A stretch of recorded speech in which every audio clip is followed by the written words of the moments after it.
Hello everyone, আসসালামু আলাইকুম। আশা করছি সবাই ভালো আছেন। মানালিতে আজকে আমাদের দ্বিতীয় দিন। তো রাত প্রায় 1টা বাজে, ক্ষুধা লেগেছে। তো বের হয়ে দেখলাম একটা রেস্টুরেন্টে ব্রেড অমলেট বানাচ্ছে। তাহলে চলুন ব্রেড অমলেটটি টেস্ট করে দেখি। আর হ্যাঁ, অবশ্যই আমার চ্যানেলটি সাবস্ক্রাইব করবেন।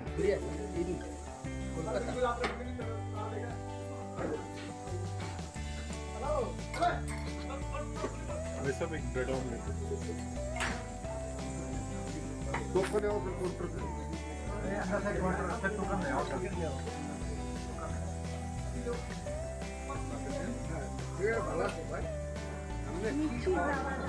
ज्यादा डालना है। सब लोग तीखा खाते हैं। ओके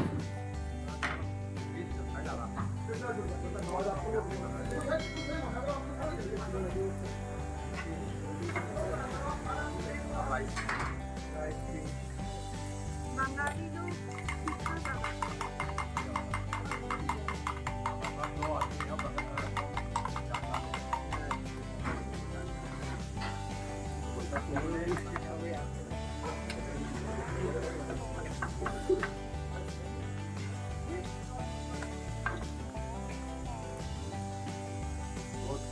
तीनों टाइम राइस खाता है। हैं।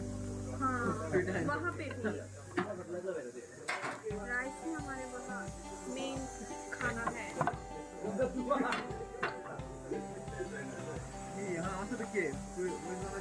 भाभी के दाओ এটা আগে